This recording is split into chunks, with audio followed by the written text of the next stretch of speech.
Hello everyone, Realment Games here. I'm back from refactoring hell, but only for a short while. Actually, there's still a lot more work left to do. But I'd like to show you guys some intermediate results. So, I have improved the detection, the collision detection. For example, here I'll put a hover tank right here. And then, if I shoot this guy, the shells now stick to him quite accurately. You can see the shells, just as soon as they touch him, they stop moving. And yeah, they have a sort of time delayed effect. Maybe you notice the hit points of this hover tank reduced once the shells disappeared. Actually, the shells act like grenades right now. Maybe more on that later, but yeah, the damage effect can now be delayed. And this collision detection is pretty accurate even if I change the parameters or the size of the vehicle. Let's try something like this.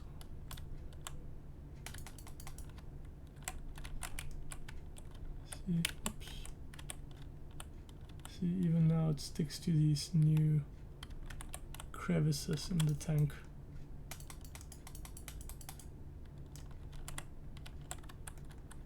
Like that, and let's try a little bit more. Let's try be a little bit adventurous. Okay. Yeah, visually my own tank is in the way. So there's actually kind of a problem with third-person view. I feel like third-person view is more fun, but on the other hand you can't really see where you're shooting. So yeah, maybe I'll need to kind of mix it, or maybe I'll need some sort of visual aid to show where you are shooting.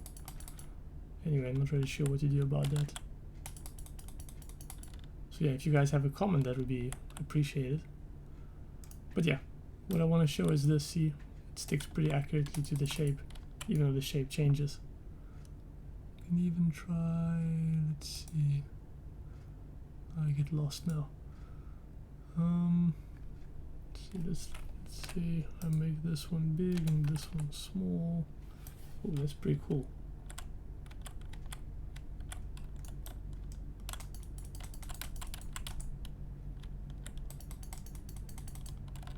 Trying to pepper him, but I can't actually see where I'm shooting. There we go.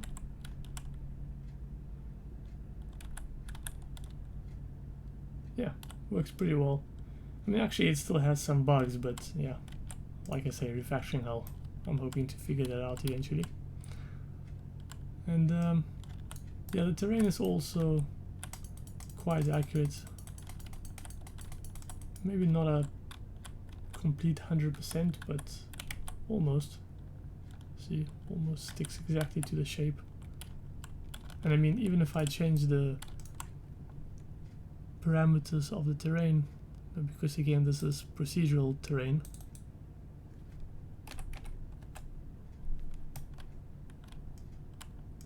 it can still stick to it. Yep, like this. Oh yeah, by the way, I noticed I have to make my mouse slower when I'm recording these videos, otherwise the motion is too janky.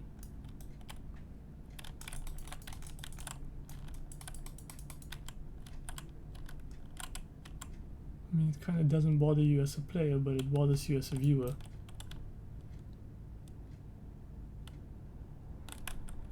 Yeah. Anyway, another thing I can do is I can now save and load the game. So like, let's, for example, try fly up high. Yeah, get a nice view of the world. And then I'm going to start peppering it. And then I press a button and it saves the game. And then I press another button and it loads the game. See, the shells go back to the place they were. Actually, everything is saved. Pretty much all the game objects get saved. Yeah, you can actually kind of see the game objects over here.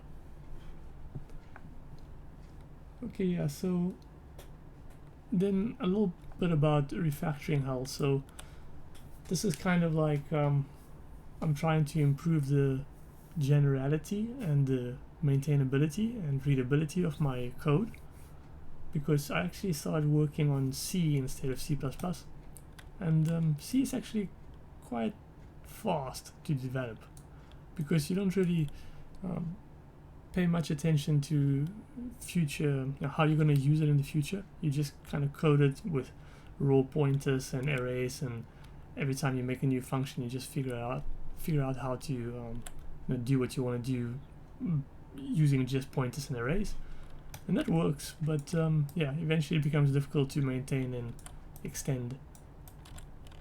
So okay, so yeah, so the C++ actually takes quite a bit more time to develop, and the reason for this is, you start to get into object orientation, and then you have to start worrying about things like, well, let's say you have a base class, and then you're going to derive from that class. You're going to have some sort of children classes in the future. You really have to design the base class carefully so that you can so the children class in the future can perform a function as you would want it to do. So yeah, you really have to try and make it general and think about all the edge cases, and then that takes quite a lot of time. So like for example, if I give an example, okay, let's say I have different guns in the game. So I'd actually like it to show over here, but actually it doesn't. Well, let's say here I have an artillery cannon, and let's see, maybe if I reset this, yeah, you see when I shoot a projectile, or when I shoot it creates a projectile, and the projectile has something called simple damage. The damage is a effect. So basically what I considered is that the gun can shoot different types of ammo, and that ammo doesn't necessarily do the damage directly. Rather, the ammo is a carrier for a effect, and that effect then gets transferred to the thing that it hits. And then let's say you have a update per tick, and then that effect can do damage over time. So like, let's say for example you could implement immediate damage or time-based damage, like let's say poison or fire. So yeah, again, this goes back to the refactoring hell and the generalization. So what I try to do is have weapons and shells and the effects, the damage effects. Perhaps in the future you might even have healing bullets. So again, you'd want that as a different effect. You wouldn't want the shell to directly do damage. So yeah, I try to split these three things to try and generalize it. And yeah, basically with everything, it's like that. You try and generalize all these things, and it takes a really long time to try and think up how to do it right. So, but like Linus Torvalds once said, if you spend all your time looking up in the sky and thinking all these lofty ideas, you might, stumble on a pebble and fall. So yeah, sometimes you just have to say, oh well, enough's enough.